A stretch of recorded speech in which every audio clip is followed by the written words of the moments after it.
dashur miq të Radios Ngjallja, ndodhemi në Mitropolinë e Hyrshme të Elbasanit. Jemi pikërisht në qendër të qytetit, në një vend arkeologjik, siç shikojmë dhe nga punimet në këto gërmime, që zhvillohen nga Instituti i Arkeologjisë pranë Akademisë së Shkencave. Dhe këtu jemi me arkeologun Elio Hopdari. Këtu jemi në Skampisin Antik, jemi jashtë mureve të qytetit, një qytet që ka pasur një jetë të rëndësishme në shekujt romak dhe më pas në shekujt e hershëm kristian.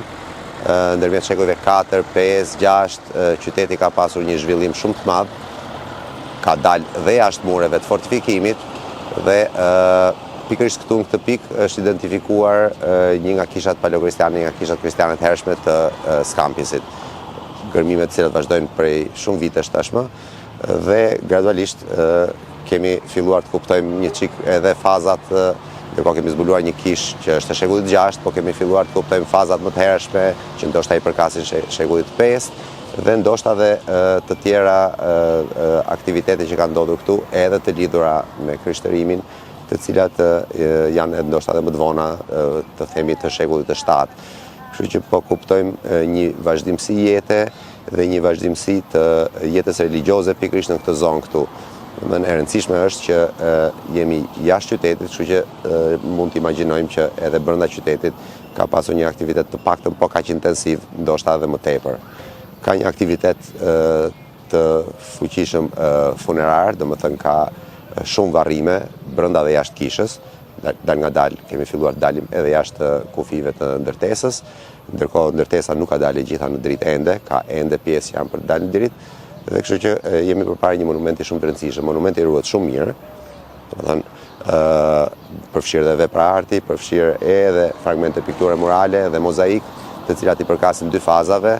Më së fundi ne kemi filluar të nxjerrim në dritë mozaikët e një faze më të hershme të kishës, dhe ndoshta këtu jemi diku në shekullin e 5, shekullit 5, kështu që po përfitojmë të dhëna dhe po kuptojmë një monument me një kronologji të gjatë dhe shumë të zhvilluar.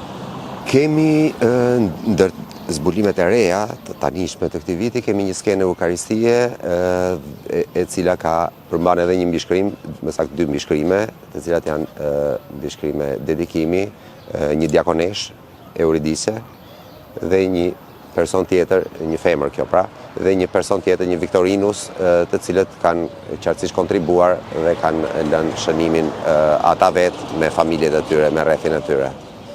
Kjo është e rëndësishme. Është një mbishkrim latin në fakt. Kjo është një gjë e rrallë, sepse përgjithsisht mbishkrimet tona, sidomos mbishkrimet për mozaikët e kishave janë në gjuhën greke, në këtë rast kemi një mozaik latin. Ndërkohë faza tjetër e më passhme ka një mbishkrim në gjuhën greke.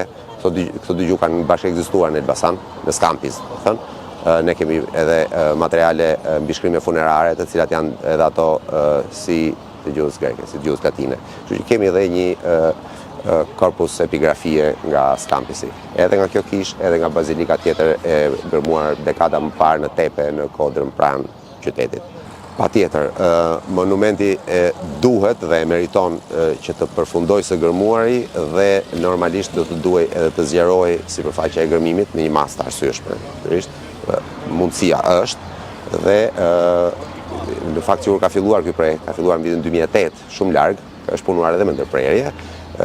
Ideja ka qenë për të krijuar një park arkeologjik urban në Elbasan. Domethënë mendoj se do ishte një vlerë e shtuar për qytetin, jo thjesht një bazilik që rastësisht doli diku në një pikë aty, por një park. Mundësia është, potenciali i zonës është i mirë, shumë i lartë dhe mendoj se janë gjithë mundësitë që të bëhet. Meqenëse jemi tek Bazilika e Bezistanit, mendohet që nga ana juaj si specialist, si arkeolog, që mund të ketë dhe tempuj të tjerë, objekte të tjera të kultit, si rasti kësaj kishe? Patjetër që po. Domethënë tani ne kemi një ide për topografinë kristiane të Skampisit të shekujve 5-6. Domethënë thash kemi një bazilik që është ndër më të vjetër, ndër të parat të gërmuara te ne, që në fund viteve 60, domethënë një ndër gërmimet e para në një monument kristian në Shqipëri është ai, po themi mbas luftës dytë botërore, dhe kemi këtë kishë tjetër që është dhe kjo jashtë mureve, brenda mureve, sigurisht potenciali është shumë i lartë, shumë i lartë.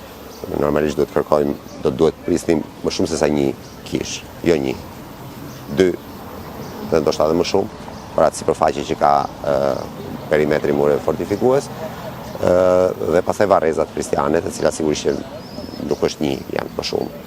Dy i kemi. Kemi një ekstraurbane këtu, kemi një suburbane në tepe, kështu që kemi një ide për topografinë kristiane të qytetit në ato shekuj. Dhe mund të pasurohet akoma. Diçka të fundit, profesor, nëse është e mundur.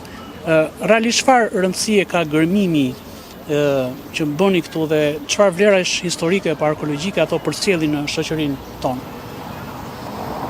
Ndër gërmimet, po të rrim të Elbasani, ndër gërmimet arkeologjike të bëra këtu, që nuk janë shumë, ky është ai që po ofron më shumë pasuri arkeologjike, jo vetëm arkitekturë, por edhe vepra arti. Domethënë po flasim për skulpturë arkitektonike, po flasim për mozaik, po flasim për pikturë murale, kështu po ofron një element shumë të rëndësishëm për qytetin, edhe për kulturën e qytetit, jo vetëm për religiozitetin, edhe për kulturën e qytetit. Domethënë mendoj se Elbasani ka nevojë, se ka një perceptim si një qytet industrial apo një rrugë kalimi e tjera, është një qytet ka qenë një qytet i rëndësishëm.